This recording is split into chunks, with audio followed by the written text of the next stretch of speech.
아멘. 108문, 오늘 108문에서 109문 제7계명 간음하지 말라.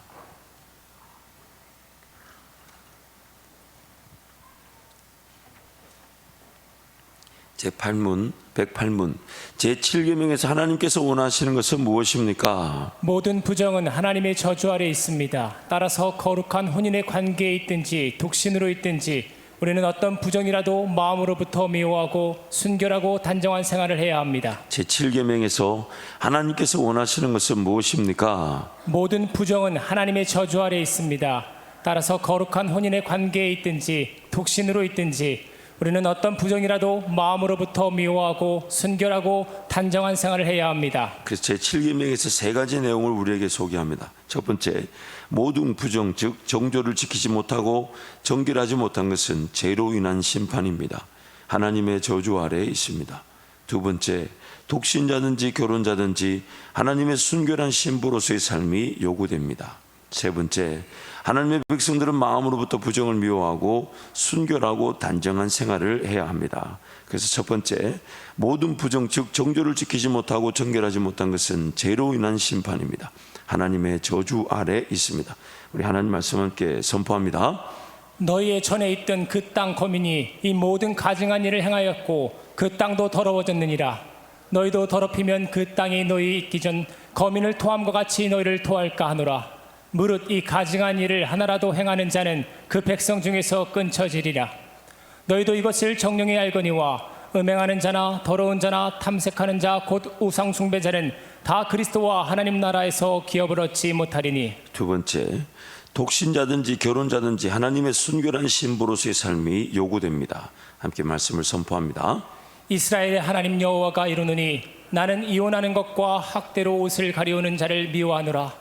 만군의 여호와의 말이니라. 그러므로 너희 심령을 삼가 지켜 괴사를 행치 말지니라. 내가 너희에게 말하노니 누구든지 음행한 연고 외에 아내를 내어 버리고 다른 데 장가드는 자는 간음함이니라. 혼인한 자들에게 내가 명하노니 명하는 자는 내가 아니요 주시라. 여자는 남편에게서 갈리지 말고 만일 갈릴지라도 그냥 지내든지 다시 그 남편과 화합하든지 하라. 남편도 아내를 버리지 말라. 모든 사람은 혼인을 귀히 여기고 침소를 더럽히지 않게 하라. 음행하는 자들과 간음하는 자들을 하나님이 심판하시리라. 세 번째, 하나님의 백성들은 마음으로부터 부정을 미워하고 순결하고 단정한 생활을 해야 합니다. 말씀 함께 선포합니다. 하나님의 뜻은 이것이니 너희의 거룩함이라. 곧 음란을 버리고 각각 거룩함과 존귀함으로 자기 아내를 취할 줄을 알고 하나님을 모르는 이방인과 같이 세욕을 쫓지 말고 또 어떤 자를 불에서 끌어내어 구원하라. 또 어떤 자를 그 육체로 더럽힌 옷이라도 싫어하여 두려움으로 긍휼히 여기라. 아멘. 그래서 우르시누스의 하이델베르 요르문다 해설에 보면 하나님 자신이 결혼을 제정하셨다. 결혼은 한 남자와 한 여자 사이에 분리할 수 없는 정당한 연합으로서 인류의 번성을 위하여 하나님께서 제정하신 것인데, 이는 우리로 하여금 하나님께서 순결하시고 모든 정욕을 미워하시는 분이시오. 또한 그분은 그렇게 정당하게 번성하여 있는 온 인류 중에서 그분을 올바로 알고 그분에게 예배할 영원한 교회를 그 자신에게로 모으실 것임을 알게 하며, 또한 결혼의 상태 속에 사는 사람들 사이에 수고와 애씀과 보살핌과 기도가 있는 삶이 있도록 하기 위함이다. 그러므로 결혼은 인간이 만든 도구나 발명이 아니라 하나님께서 친히 인간의 타락 이전에 낙원에서 제정하신 것이다. 그래서 하나님께서 결혼을 제정하신 목적에 대해서 5가지로 간략하게 소개합니다. 첫 번째는 정당한 방법으로 인류를 영속화시키고 증가시키는 수단이 되도록 하기 위하여, 두 번째는 교회를 모으기 위하여, 세 번째는 그리스도와 교회 사이의 연합의 형상 혹은 그 닮은 꼴이 되게 하기 위해서, 네 번째 무죄를 제한 정욕을 피하기 위하여, 그 5번째, 이게 굉장히 인상이 깊습니다.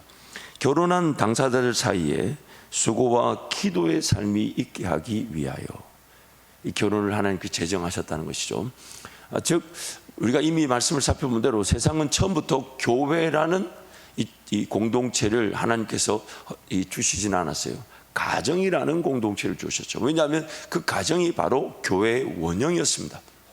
그 가정을 통해 이 땅에 하나님의 사람들이 생육하고 번성하고 충만하게 되었고, 또 그 사람들이 부모를 통해 하나님을 알아감으로 그들이 하나님의 백성으로 자라나면서 이 땅에 진정한 또 생육, 번성, 충만, 정복, 다스림의 그 은혜를 드러내는 것, 이것이 하나님의 창조의 원형이었죠. 그러나 죄로 말미암아 타락하면서 첫 번째는 1차적으로는 그 하나님의 백성들조차도 예수 믿지 않는 부모들 가운데 태어나는 경우가 있어서, 그래서 그런 경우를 위해서, 또 두 번째는 이미 그 깨어진 가정의 원리 속에서 수많은 사람들이 방황하게 되니까 그 사람들을 하나님의 사람으로 진정한 공동체로 모아야 되는데, 만약 죄가 없었다면 교회란 공동체는 필요 없었겠죠. 죄가 없었다면 모든 가정들마다 모든 자녀들이 하나님을 온전히 예비하며 그들도 전심을 다해 하나님을 사랑할 수 있는 그 원형을 지켰을 것인데, 죄로 말미암아 그 가정이 깨어지다 보니 이 교회라는 공동체를 하나님께서 우리에게, 즉 가정의 완성이라고 볼 수 있겠죠. 예수 그리스도를 통해 선택한 그 백성들을 불러 모으시는, 그래서 지금도 우리는 여전히 그 가정 공동체와 교회 공동체가 함께 존재하고 있는 구원의 시대, 은혜 시대를 살아가고 있습니다. 그래서 여전히 우리에게도 그 가정의 소중함, 가정의 그 분명한 하나님의 은혜가 필요합니다. 또한 교회 공동체를 통해 깨어진 가정이나 또한 그 가정 속에서 예수님을 만나지 못한 자녀들을 주께로 인도하는 하나님의 진정한 나라를 실현해 가야 되는 것이죠. 무엇보다도 교회든 가정이든 하나님께서 세우기를 원하시는 그 공동체가 반드시 잊지 말아야 될 것은, 그 공동체 자체가 가지는 하나됨은 다름 아닌 두세 사람이 내 이름으로 모인 곳에 나도 있겠다 하신 예수님의 그 머리 대신 예수님의 능력, 예수 이름의 권세, 하나님의 자녀됨의 권세를 누리는 공동체임을 잊지 말아야 한다는 것입니다. 모든 구원 얻은 성도는 이 공동체를 지향하게 되어 있습니다.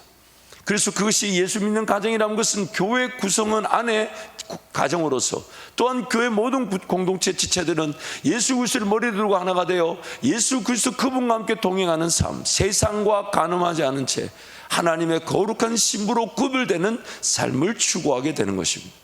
그래서 그 세상의 원래 원형이 지금 어떻게 우리 가운데 적용되고 있는지를 하나님께서 말씀하시는, 그게 바로 십계명을 중심으로 한 율법이라는 거죠. 그리고 그 십계명을 중심으로 한 율법은 하나님과 우리가의 관계 안에 최소한의 기준이 됩니다. 무슨 말이냐면, 이렇게 하나님의 말씀을 십계명을 중심으로 한 율법으로 우리에게 주시지 않았다면 우리는 뭐가 틀렸는지도 모르고 살아간다는 거예요. 최소한이 되는 거예요. 그래서 하나님은 그 최소한의 십계명을 중심으로 한 율법을 우리에게 주셔서 일단 우리의 죄를 규명하고, 또한 그 죄 자체를 억제하려는 목적을 가지고 계시며, 궁극적으로는 예수 그리스도께로 나아가지 않으면 안 되는, 즉 예수 그리스도가 아니면 우리는 구원받을 수 없는 자임을 깨닫게 해주시는 것이죠. 그래서 하나님 말씀을 대할 때마다 오늘 우리의 그 말씀을 통한 자세는 우리의 죄인됨을 깨닫고, 또한 그래서 이러면 십계명 말씀 보십시오. 우리가 온전히 지켜야 하지만 우리 능력으로 지킬 수 없다는 걸 보여주지 않습니까? 우리 온전히 지켜야 되지만 지킬 수 없다는 걸 보여줍니다. 그래서 그 십계명 하나하나가, 왜냐하면 지금도 나는 어떤 우상을 하나님처럼 섬기고 있는지 모릅니다. 다른 그 어떤 것보다도 분명한 그 목적에서 볼 때, 율법의 정신과 내용에서 볼 때 하나님 그분을 더 사랑해야 되는데, 하나님보다 내가 더 사랑하고 있는 것들은 아마 평생의 과제일 겁니다. 평생의 과제일 겁니다. 내가 나도 모른 채 하나님보다 더 사랑하는 게 있다는 것을 발견하는 것은, 그 성경은 이렇게 말하죠. 자기 부인이 없는 인생은 존재하지 않겠죠. 그 평생 부인할 것이 있다는 거잖아요. 그것은 이미 가지고 있는 것이나 혹은 세상 살면서 또 뭔가를 내가 받아들이고 좋아하려고 하고 즐기려고 하고 그걸 내가 누리려고 하고 그걸 얻으려는 그 욕심은 평생의 부인의 대상입니다. 평생. 그러므로 이 십계명을 중심으로 한 율법, 그리고 확대된 구약의 말씀은 항상 나 자신을 비추는 겁니다. 조명하는 것입니다. 너도 이랬고 또 이럴 것이다. 누군가의 얘기가 아닌 바로 나의 얘기, 나의 문제다. 일어나지 않았을 뿐이지 일어나게 될 수 있다. 일어날 수 있다. 그때 우리의 자세는 우리를 또 찔러 쪼개시나 펼치시나 영과 혼과 육을 완전히 발가벗기시듯 드러내시나, 그 발가벗겨진 상태, 이제 예수님이 아니면 치료가 될 수 없고 예수님이 아니면 싸매질 수 없는 우리 자신을 발견하고 예수께로 나아가게 되는, 그게 바로 진정한 구원의 은혜가 되는 것. 그것이 유일한 성도의 자세입니다. 유일한 성도의 자세입니다. 그래서 오늘 우리는 하나님의 말씀을 대할 때마다 하나님 나를 찔러 쪼개어 주시기를, 드러내어 주시기를, 밝히 알게 해 주시기를, 이 죄와 이 죄인됨의 상태에 갇혀 살지 않도록 하나님 은혜를 베풀어 주옵소서. 그것이 오늘 우리가 말씀을 통해 누리게 되는 은혜인 것입니다. 그래서 글을 좀 더 이어서 소개하면, 결혼의 관계 혹은 교제는 사람들 사이에 일반적으로 존재하는 것보다 훨씬 더 가깝고 긴밀한 것이다. 그러므로 이런 상태 속에서 사는 자들의 기도는 더욱 열정적이다. 왜냐하면 우리가 삶의 가장 친밀한 관계로 연합해 있는 사람을 기도로서 돕는 것이니 그것에 대한 열정이 더욱더 간절할 것이기 때문이다. 이는 자식이 부모를 위해 하는 기도보다 부모가 자식을 위해 하는 기도가 더욱 열정적인 것과도 같은 이치이다. 그리하여 흔히 사랑은 올라가지 않고 내려간다라고 말하는 것이다. 쉽게 표현하면 가정에서 남편과 아내가 하나 되지 못할 때마다 두려워해야 될 게 뭐냐면, 이 하나 되지 못함으로 인하여 놓치게 되는 것이 하나님의 선한 뜻과 인도하심과 능력을 놓친다는 겁니다. 두 사람이 함께 하나가 될 때 하나님은 그 가정에, 그 부부에게 하나님의 놀라운 그 능력을 부어주시고 인도하심을 부어주시고 그 하나됨, 그리고 그것이 원래 원형이었지만 그 가정이라는 공동체가 깨져버렸으니 하나님께서 교회 공동체라는 궁극적인 하나님 나라의 기본 요소를 이제 세우시고 그 안에 구약적 모형이나 깨어진 가정의 공동체도 포함이 되는 것이죠. 그러면 우리 교회 공동체가 진정으로 사모해야 될 게 뭐냐면, 우리가 서로 더욱더 하나가 되고 연합되어서 함께 기도하는 공동체. 결국 이 기도라는 것은 하나님의 창조 목적이라고 봐야 돼요. 세미한 음성을 들음으로 나의 전인격적 구조가 하나님을 더 사랑할 수 있는 그런 은혜의 방편이자 수단이 되기 때문입니다. 그래서 하나님은 이 전을 뭐라고 부르시냐? 내 집은 만민의 기도하는 집이다. 결국 그 기도가 하나님과의 소통의 관계가 되는 거죠. 그러므로 여러분, 하나님은 창조 때도, 그리고 타락한 때도, 지금도, 그 천국과도 변하지 않는 은혜의 방편을 갖고 계신데, 그게 바로 기도입니다. 기도할 줄 몰라서 하나님이 기록해서 주시는 거예요.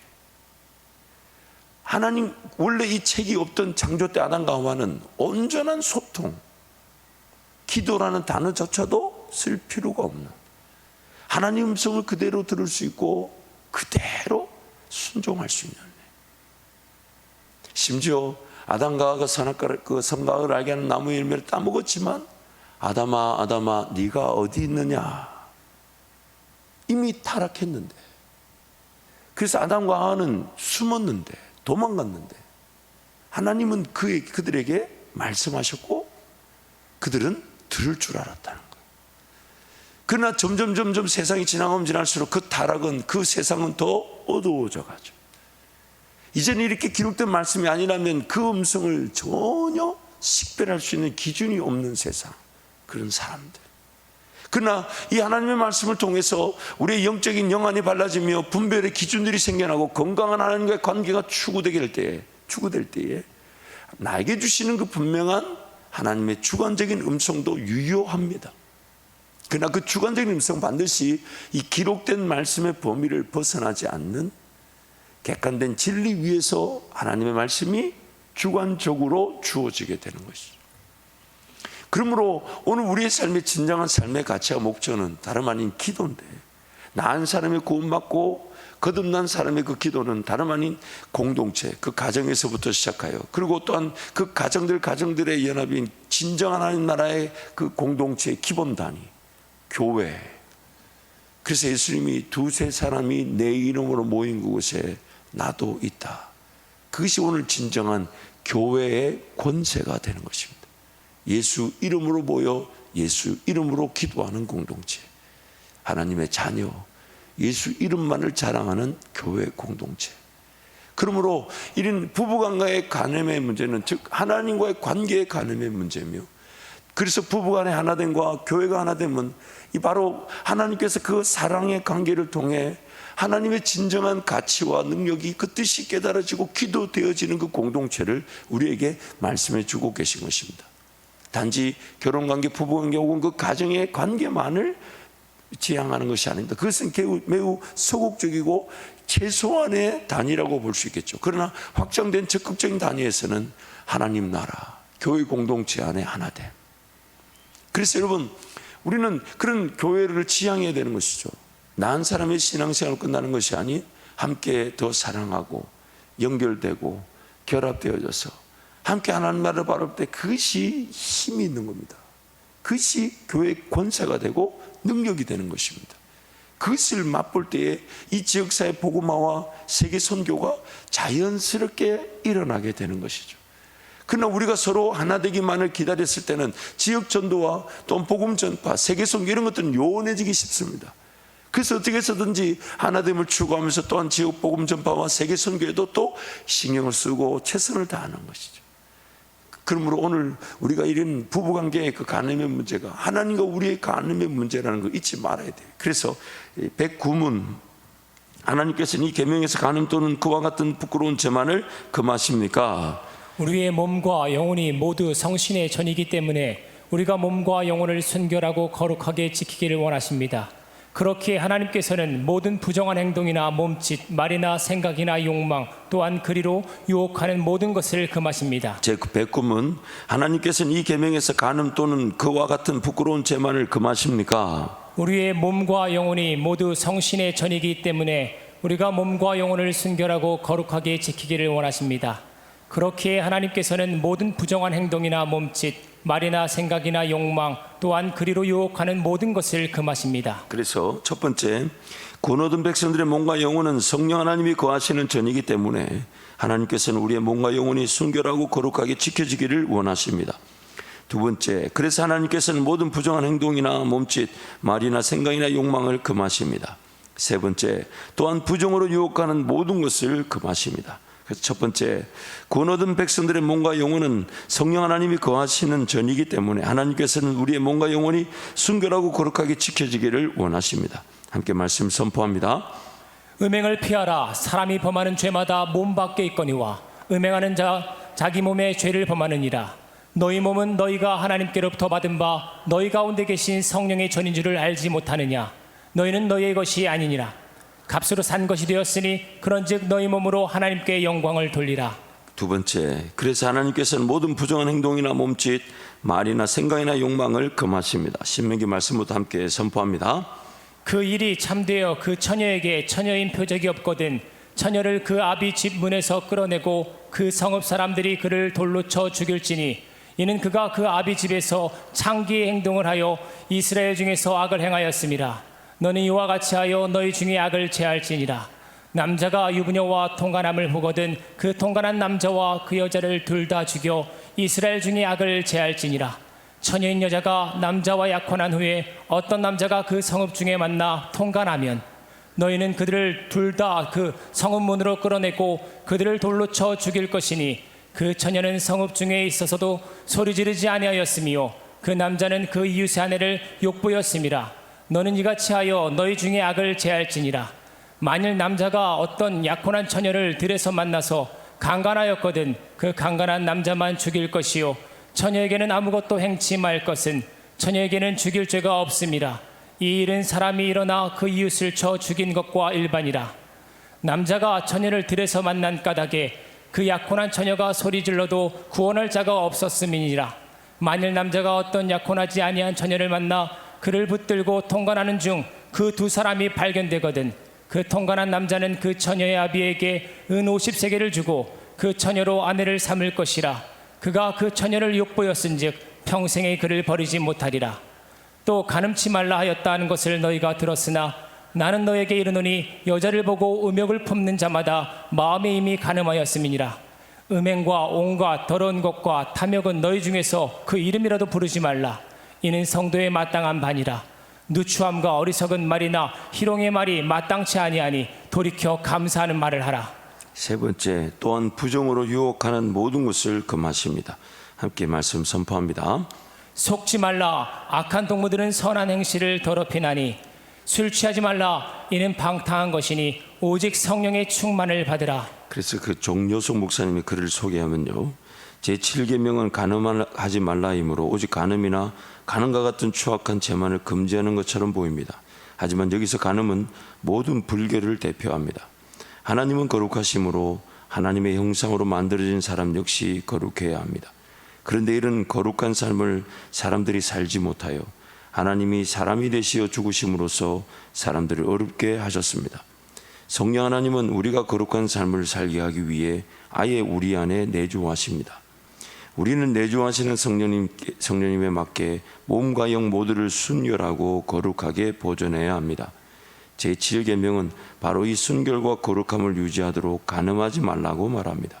그러면 모든 정결치 않은 행동, 몸짓, 말, 생각, 욕망이 금지됩니다.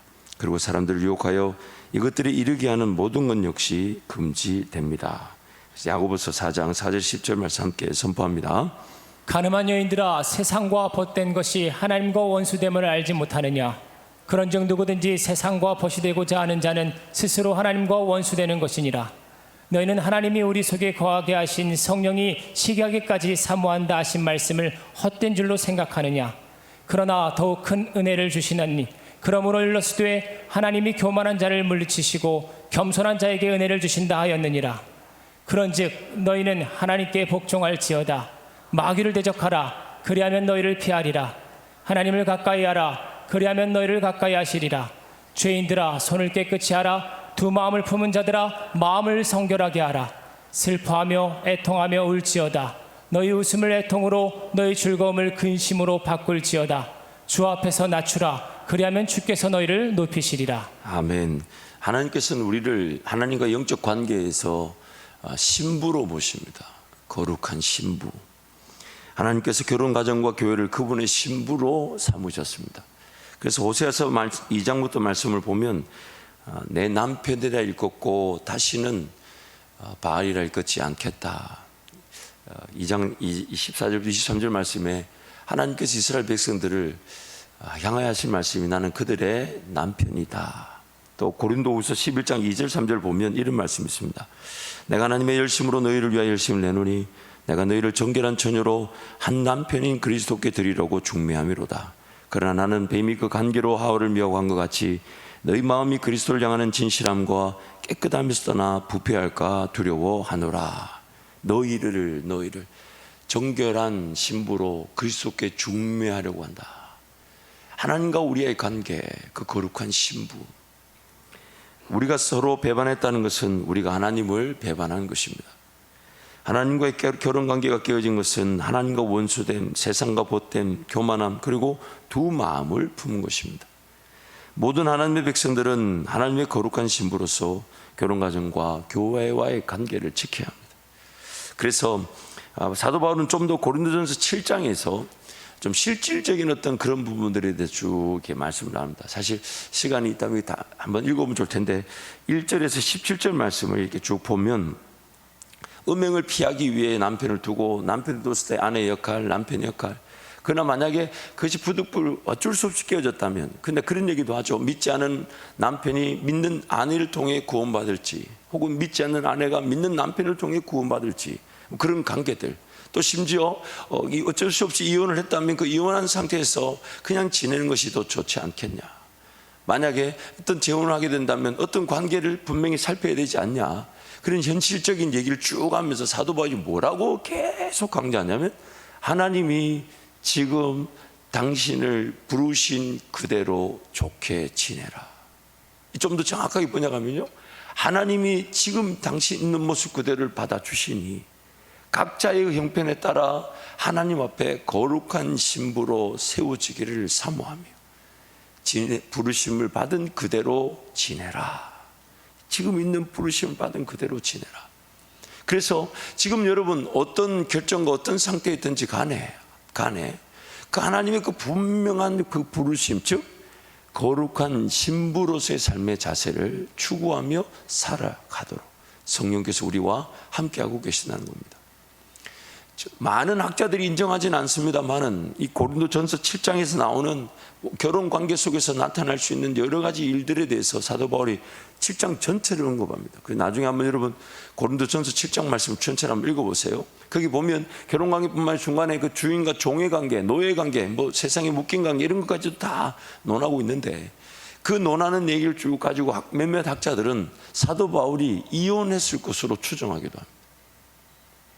그가 젊은 날에 그 유대 바리새인 중에 바리새인이기 때문에 율법에 따라서 그 때가 되어 분명히 결혼했을 것이고, 그러나 때가 되어 결혼하고 난 다음에 하나님의 부르심에 따라 그 가정이 이혼 가정이 되었을 것이라고 추정하는 학자들도 있습니다. 추정입니다. 추정. 그만큼 사도 바울이 그 자신의 그런 애타는 심정으로 부르심을 받은 그 자리에서 부르심 그대로 하나님과 동행하며 살 것을 강조하고 있는 것이죠. 그러므로 오늘 우리의 삶은 하나님 그분과의 관계를 떼어놓고 살아갈 수가 없습니다. 세상을 짓기도 전부터 세 분 하나님은 완벽한 사랑의 관계를 추구하며 사셨어요.